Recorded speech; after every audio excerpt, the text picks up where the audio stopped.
General Marbel, pag may mangyaring masama sa Vice Presidente ng bansa, sa kanyang pamilya, their blood will be on your hands sapagkat ikaw ang nagmaniobra sa utos ng politiko at lahat ng ito ay hindi mangyayari kung hindi ka rin inutusan ni Mr. Marcos Jr. na ipasisingilin ka ng taong bayan. Tsak na darating yon, Ginoong Barbel. Inyo po ang statement ng Vice Presidente ng bansa na pilit sinisikel ng isang police general na hindi naman inalal ng bayan ay hindi niya nirerespeto ang pangalawang pangulo ng bansa. Itong si General Marbel, makinig ka sa statement from Kaado Paglinawan. Bago ko po banggitin ang aking konklusyon, sisingit lang po natin ang isang open letter to Romel Marbel galing sa ating Vice Presidente.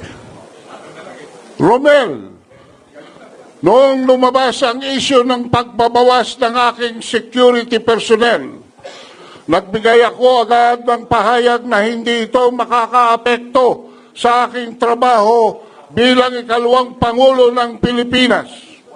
Hangad ko sana na matapos na ang usaping ito dahil hindi hamak na napakaraming mga suliranin ng ating bansa na higit na mahalaga kaysa sa aking proteksyon. Subalit, tila nakakatatlong interview ka na sa patungkol sa akin.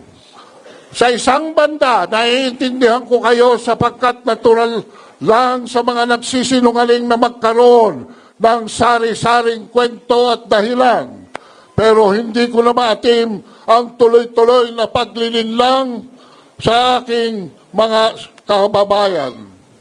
Ulitin ko, wala akong problema sa pagbawi ng PNP personnel bilang security team ng Office of the Vice President.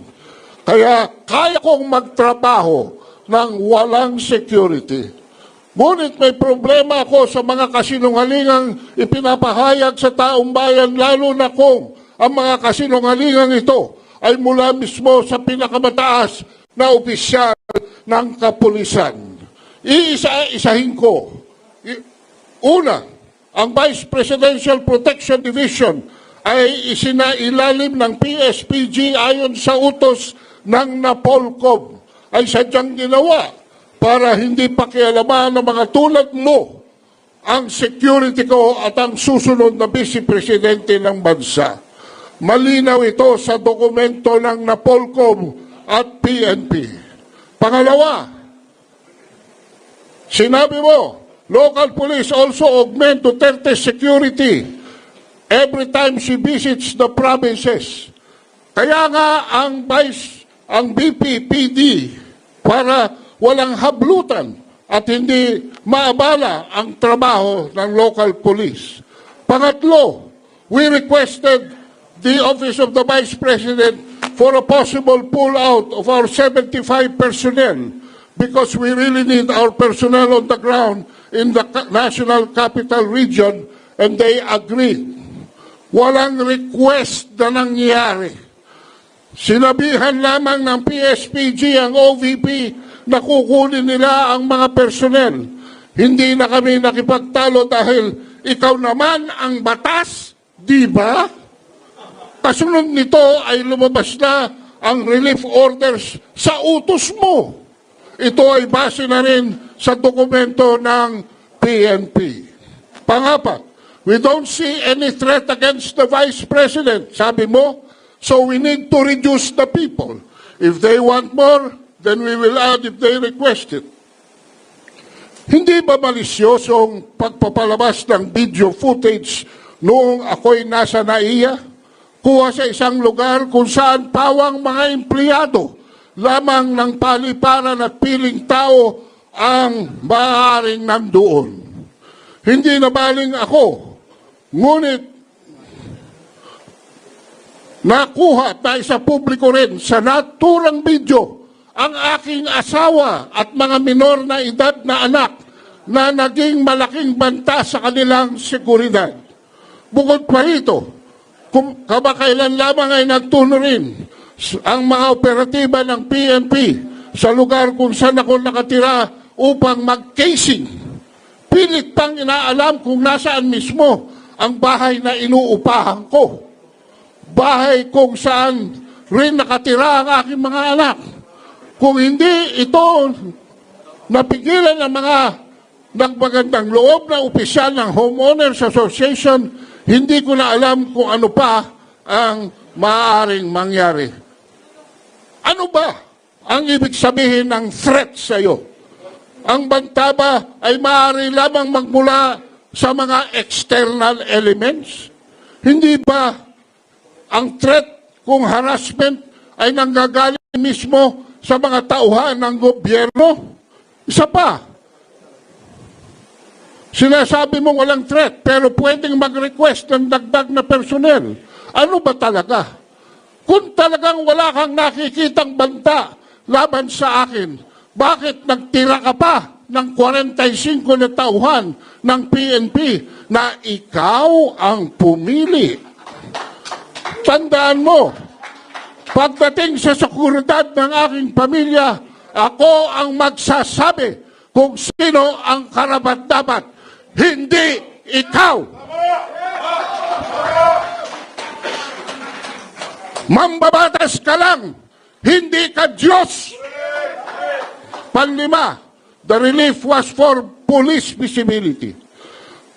Maganda sana ang hangarin kung totoo, ngunit kaduda-duda na ang 38 sa 75 PNP personnel na pinili niyong masakop ng relief order ay mga pulis na mula sa Mindanao at pinalipat-lipat sa National Capital Region na para bang hindi kulang ang pulis sa Mindanao.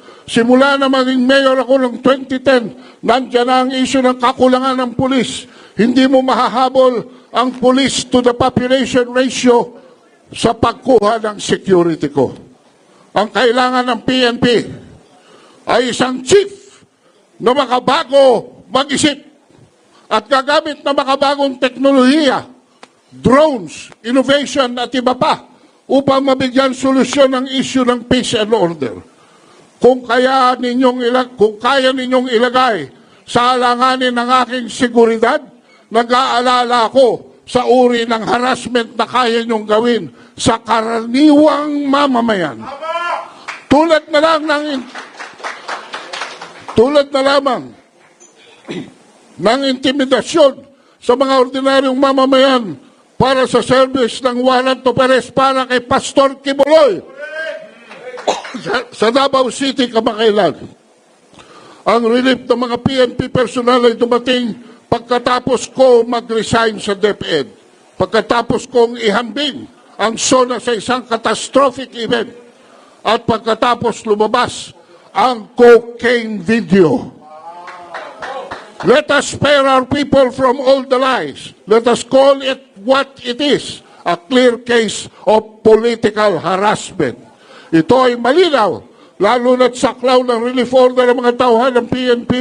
Mayroong trust and confidence ko dahil kung hindi sila security ng Pangulong Rodrigo Duterte mula pa noong 2016, ay security ko ay mula pa noong 2007. It was obviously targeted list and a targeted maneuver, nothing less.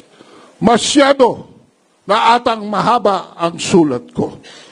Ang gusto ko lamang ay huwag mo akong banggitin sa mga pag-i-interview mo.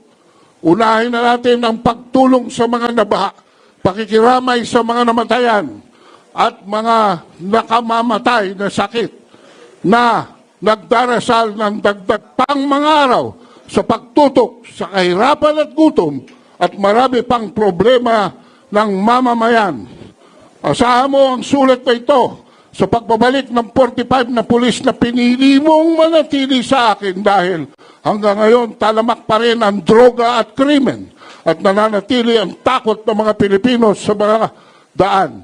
Sana naman makatulong ito sa trabaho mo at laging tandaan, para hindi magkabuhol-buhol ang kwento mo, lagi kang magsabi ng totoo. Para sa bayan, Sara Duterte! Mabuhay ang Vice-Presidente ng Bansang Pilipinas! Mabuhay ang paghahayag ng katotohanan! Now, Mr. Marbel, General Marbel, pag may mangyaring masama sa Vice-Presidente ng bansa, sa kanyang pamilya, their blood will be on your hands sapagkat ikaw ang nagmaniobra sa utos ng politiko at lahat ng ito ay hindi mangyayari kung hindi ka rin inutusan ni Mr. Marcos Jr. na ipatupad ang isang kabaliwan na desisyon na tanggalan ng mga security personnel ang pangalawang Pangulo ng Bansa. Sisingilin ka ng taong bayan. Tiyak na darating yon.